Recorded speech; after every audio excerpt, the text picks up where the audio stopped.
Well, my name is Lalonde, and this is the second time I've walked across Canada. Actually, the first time I walked across Canada, I did it to heal from a depression that was triggered from a separation. I got to a point in life where I tried to kill myself and needed to make a change. Money wasn't helping me get through that, it was only getting me in trouble. I had a little stint there, a little while with some drugs. I got over that, but the depression got deeper. I decided to close my businesses and give everything owned away and went for a walk to heal.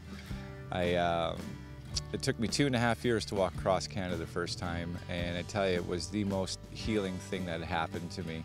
I could have financed this journey myself back and forth a few times, but like I said, money wasn't helping me get through anything.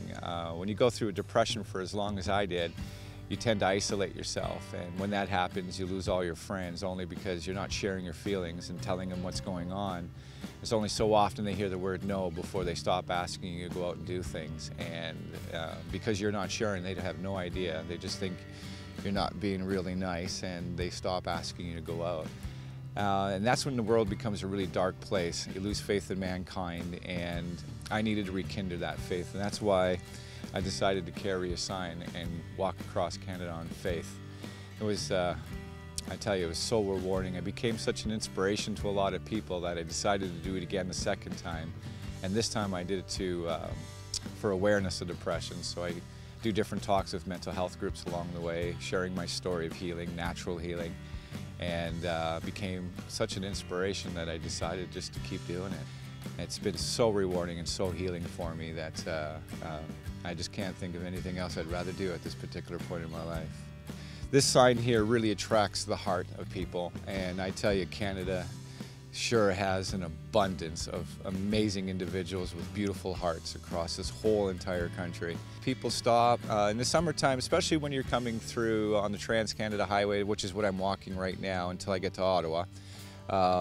We get a lot of vacationers who stop and give me sandwiches along the way and power bars and some money to be able to afford to eat at restaurants when I get to restaurants. And the number one thing I always tell people is definitely share your feelings with your loved ones, your friends, your families, because no one can help you if they don't know what's going on. The stigma behind depression and anxiety is starting to break down, so people are coming forth more with their problem, and when that happens, a series of events takes place. Your friends gather, and all these resources that you weren't aware of suddenly become available to you. The other thing that I always recommend is get outside. That is the most important part.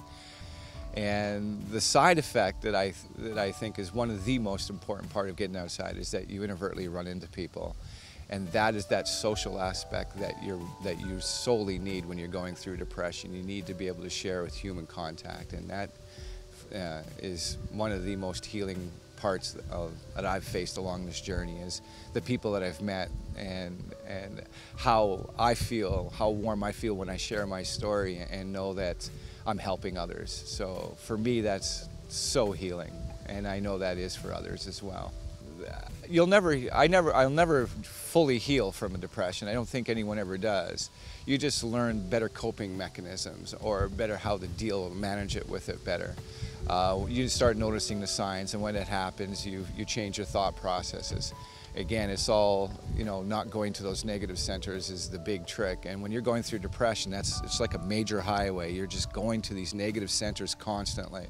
And when you get outside into the fresh air, and when you communicate with other individuals, you're not going to those negative centers anymore. You're going to those side roads. And the more you go to those side roads, the more they become a major highway, and your depression lessens, and you're able to cope a lot better when you're not dealing with that negative emotion that you're constantly trapped with when you're isolated in yourself. So yeah, that's the answer.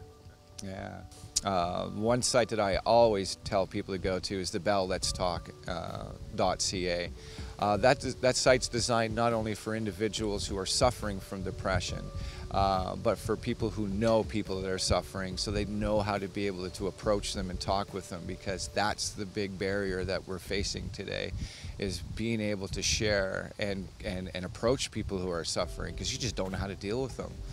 And a lot of people just say, oh, it's all in your head, you'll get over it and continue on. But no, it's an illness, and now it's starting to be recognized more so as such, and Bell Let's Talk certainly has done that. I'm very much seeing the change, very special. The second time walking across Canada, there's more groups available, there's more people who are sharing their feelings. Again, I'm meeting the people that I meet the first time a lot, and it still overwhelms me when they approach me and say, you've done so much to help me, and all I did was listen. And sometimes it's all it takes, is sit down, have someone sit down and listen to your feelings so you can be able to get them out in the open and share them. And big, big, big, big deal.